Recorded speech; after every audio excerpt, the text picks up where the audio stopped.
नमस्कार, आप सभी लोगों का स्वागत है राइस स्मार्ट प्लेटफॉर्म पर। आप सभी लोग कैसे हैं? आज एक छोटा सा टॉपिक बहुत जल्दी में रिवाइज करेंगे क्योंकि परीक्षा आप लोगों की नजदीक है, परीक्षा की तैयारी आप लोग कर रहे हैं। तो जब आप अपने भावों और विचारों को लिखकर अथवा बोलकर प्रकट करते हैं तो उसे भाषा कहते हैं। भाषा के दो रूप होते हैं, मौखिक भाषा और लिखित भाषा। जब आप लिखित भाषा का प्रयोग करते हैं तो लिपि चिन्हों के द्वारा उसको व्यक्त करते हैं। तो भाषा जिस रूप में लिखा जाता है उसे लिपि कहते हैं, और लिपि को लिखने के लिए हमें वर्णों की आवश्यकता होती है। मतलब भाषा की सबसे छोटी इकाई जो वर्ण है, जो स्वतंत्र है, जिनका खंड नहीं किया जा सकता, उन्हें हम क्या कहते हैं? वर्ण कहते हैं। और दो या दो से अधिक वर्णों को मिलाकर हम क्या करते हैं? शब्द समूह का गठन करते हैं। दो या दो से अधिक वर्णों को मिलाकर किसी समूह को बनाते हैं। उस समूह को हम क्या कहते हैं? शब्द कहते हैं। किसी भी शब्द का कोई न कोई अर्थ जरूर होता है। तो सबसे पहले आपने क्या देखा भाई? पहले ध्वनि देखा। वायु की उपस्थिति में जब भी कोई आवृत्ति होती है तो उसे ध्वनि कहते हैं। ध्वनियां तीन प्रकार की होती है, श्रव्य, पराश्रव्य, अपश्रव्य। वे ध्वनियां जो आपको सुनाई देती हैं 20 से लेके 20,000 हर्ट्ज के बीच में होती हैं। इन्हीं ध्वनियों से क्या बनता है मेरे बच्चे? वर्ण बनता है, और वर्णों से क्या बनता है? शब्द बनता है। तो ये क्रम याद रख लेना, ध्वनि, वर्ण, शब्द।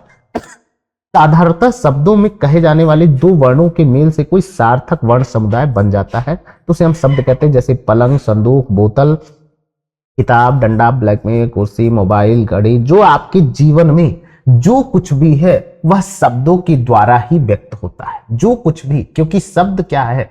शब्द से ही ईश्वर अपनी भी अभिव्यक्ति करता है। तो शब्द की शक्ति जो है वो सबसे बड़ी है। इस चराचर जगत में जो कुछ व्याप्त है वह शब्द से है। शब्दों की रचना और अर्थ की ध्वनि के मेल के द्वारा होती है। शब्दों की रचना कैसे होती है भाई?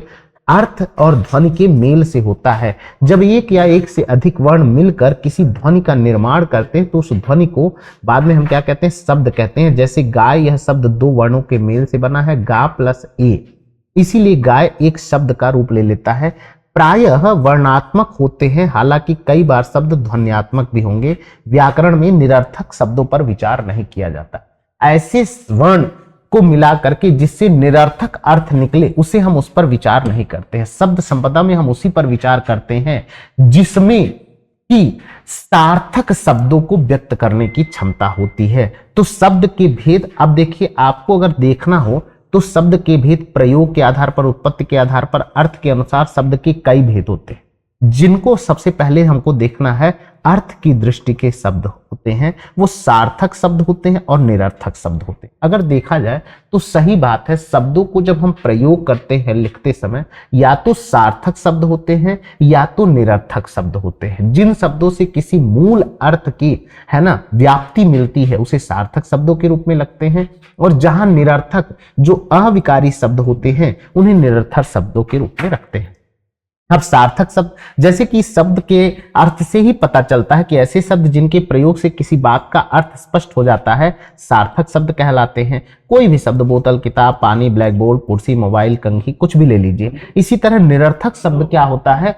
निरर्थक का अर्थ होता है जब दो या दो से अधिक वर्ण मिले और लेकिन उसका कोई अर्थ ना बने तो उसे निरर्थक शब्द कह दिया जाता है। जैसे सोलो, या मुस्फितिया, ओसभा, कोई भी, कोकी। अब कोकी कोई शब्द नहीं होता। सार्थक शब्दों के ही अर्थ होते हैं, निरर्थक शब्दों का कोई अर्थ नहीं होता। जबकि प्रयोग की दृष्टि से जो शब्द होते हैं वो दो प्रकार के होते हैं, विकारी और अविकारी शब्द।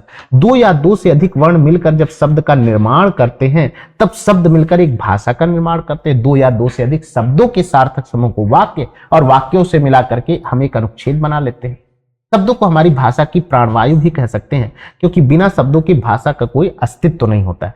किसी भी भाषा में वाक्यों में शब्दों का प्रयोग किस प्रकार से किया जाए, इसको आधार बना करके हम शब्द को दो भागों में बांटते हैं। प्रयोग की दृष्टि से विकारी शब्द और अविकारी शब्द। जब किसी शब्द के लिंग, वचन और कार्य में आधार पर किसी प्रकार का परिवर्तन आ जाए तो उन्हें विकारी शब्द कहते हैं। किसी भी प्रकार का परिवर्तन लिंगवचन कारक काल से आ जाए तो उसे विकारी शब्द कहते हैं। और विकारी शब्द जो होता है वो चार प्रकार का होता है, क्रिया, संज्ञा, सर्वनाम, क्रिया और विशेषण।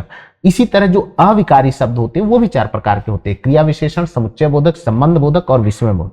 एक वचन और बहुवचन के आधार पर शब्दों में जो परिवर्तन होता है। अब देखिए, मैं प्रयोग के आधार पर कह रहा था कि विकारी शब्द, लड़का खेलता है, लड़के खेलते हैं। लड़की रोटी बनाती है, लड़कियां रोटी बनाती हैं। औरत घर का काम करती है, औरतें घर का काम करती हैं। तो एक वचन से बहुवचन के रूप में ये देखिए, लड़का का क्या हो गया, लड़के हो गया, और खेलता का क्या हो गया, खेलते हो गए। इसी तरह लड़की रोटी बनाती है, लड़की हो गई, और बनाती है, लड़कियां रोटी बनाती हैं। तो हम क्या करते हैं, संज्ञा का परिवर्तन कर देते हैं। संज्ञा, सर्वनाम, क्रिया और विशेषण में जो परिवर्तन होता है, उसी नाते हम इसे क्या कहते हैं, विकारी शब्द कहते हैं। औरत और औरतें, तो लिंग, वचन, काल में परिवर्तन हो जाता है। कारक के आधार पर भी शब्दों में परिवर्तन होता है। जैसे वह आदमी नौकरी करता है, उस आदमी को नौकरी करने दो। वह लड़का पढ़ता है, उस लड़के को पढ़ने दो। तो यहां पर जो कारक का परिवर्तन है, लड़की लिखती है, वह लड़की को लिखने दो। तो यहां पर हम कारक के माध्यम से ही लिंग वचन कारक में परिवर्तन कर देते हैं। तो विकारी शब्द 4 प्रकार के होते हैं भाई। कौन कौन से होते हैं, संज्ञा, सर्वनाम, विशेषण और क्रिया। याद कर लो, विकारी शब्द 4 प्रकार के होते हैं, संज्ञा, सर्वनाम, विशेषण और क्रिया। ठीक है, अब अविकारी शब्द पर आते हैं। जिन शब्दों में किसी भी प्रकार का कोई परिवर्तन नहीं होता है, उन्हें अविकारी शब्द कहा जाता है। जैसे परंतु, धीरे धीरे, तथा, अधिक, भी, तो। दूसरे शब्दों में कहें कि जिनमें लिंग वचन कार्य का कोई भी प्रभाव नहीं पड़ता है, उसे अविकारी शब्द कहते हैं। जैसे तुम धीरे धीरे वहां जाओ। अब यहां धीरे धीरे कभी कोई परिवर्तन नहीं होता है, परंतु तुम हो कौन। अब यहां हो कौन में, अब देखिए, तुम हो कौन में परंतु में कोई परिवर्तन नहीं होता। तो ऐसे शब्दों को हम अविकारी शब्द कहते हैं। और अविकारी शब्द भी 4 प्रकार के होते हैं, क्रिया विशेषण, संबंध बोधक, समुच्चय बोधक, विस्मय बोधक। क्या हो गया भाई, क्रिया विशेषण, संबंध बोधक, समुच्चय बोधक, विस्मय बोधक। याद कर लीजिए, बहुत परीक्षा में पूछता है कि अविकारी शब्द कितने प्रकार के होते हैं। 4 प्रकार के, क्रिया विशेषण, संबंध बोधक, समुच्चय बोधक और विस्मय आदि बोधक शब्द होते हैं। अब उत्पत्ति के आधार पर जब हम किसी शब्द की उत्पत्ति करते हैं, तो वह शब्द कैसे निर्मित होता है, तो उत्पत्ति की दृष्टि से हम शब्दों के कितने भेद करते हैं मेरे बच्चे। देखो, यहाँ तत्सम शब्द है, तद्भव शब्द है, देशज शब्द है, विदेशज शब्द है। एक और लिख लीजिए, संकर शब्द। संकर शब्द बहुत इंपॉर्टेंट है। 2 अलग अलग भाषाओं के शब्द जब आपस में मिलते हैं, तो उन्हें हम संकर शब्द कहते हैं। यह भी उत्पत्ति की दृष्टि से हम इसको भी देख सकते हैं। तद्भव, तत्सम, देशज, विदेशज और संकर शब्दों को हम उत्पत्ति की दृष्टि से देखते हैं। तत्सम शब्द किसे कहते हैं, हिंदी भाषा में संस्कृत भाषा का ही एक रूप है। और हिंदी भाषा के बहुत सारे ऐसे शब्द हैं जो संस्कृत भाषा से लिए गए हैं, परंतु उनके अर्थ और प्रयोग संस्कृत भाषा के समान ही किया जाता है। उन्हें हम तत्सम शब्दों के रूप में जानते हैं। इसी तरह तद्भव शब्द क्या होता है, हिंदी भाषा के व्याकरण में वह शब्द जो संस्कृत से विकृत होकर के या परिवर्तित होकर के हिंदी भाषा में प्रयोग किए जाते हैं, उन्हें तद्भव शब्द कहलाते हैं। तद और भव 2 शब्दों से मिलकर के बना है, जहां अपना स्वरूप बदल लेते हैं। कहने का अर्थ यह है कि संस्कृत भाषा के ऐसे शब्द जो सिर्फ थोड़े से बदलाव के साथ ही हिंदी भाषा में रूपांतरित किए गए हैं, तद्भव शब्द कहलाते हैं। ठीक है, देशज शब्द क्या होते हैं भाई, भारत देश के भिन्न भिन्न स्थानों में भिन्न भिन्न प्रकार की बोलियां बोली जाती हैं।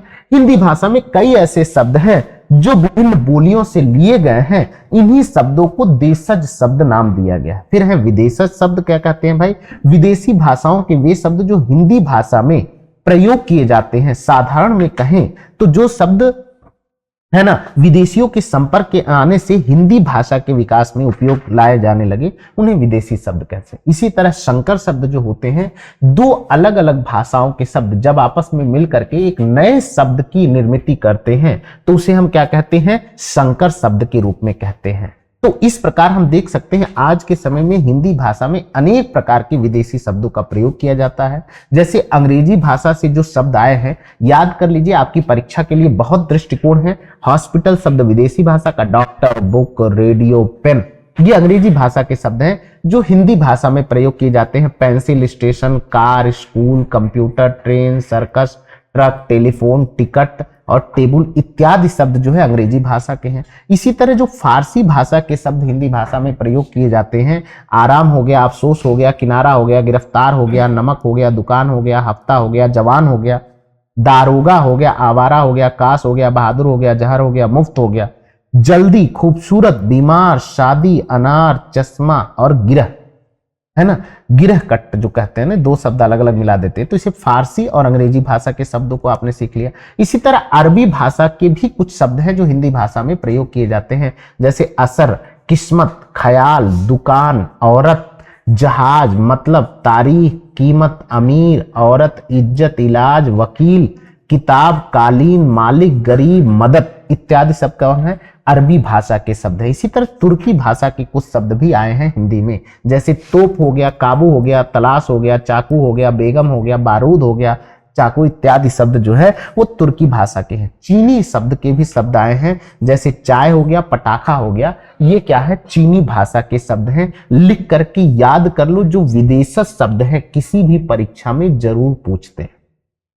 हर परीक्षा में कोई भी एक प्रश्न एक शब्द उठा लेगा और वह जरूर पूछेगा। यहां महत्वपूर्ण शब्दों को मैंने बता दिया है, तो इसको लिख करके याद कर लीजिए। मेरे हिंदी व्याकरण की जो कक्षा चलती है वो 11-15 से लेकर के 12-15 तक चलती है, और मैं सोमवार, मंगलवार और बुधवार को आपसे मिलता हूं। तो ऐसे में हिंदी के प्रश्नों को हल करने के लिए आप अपने यूपी पुलिस कांस्टेबल की तैयारी करिए, चाहे एसएससी जीडी की तैयारी करिए, चाहे टीजीटी पीजीटी में जो 20 प्रश्न का हिंदी पूछता है उसके लिए मैं आपके पास जुड़ता हूं, प्रश्नों को लेकर के आता हूं, उसी के साथ कॉन्सेप्ट बताता हूं, सिखाता हूं।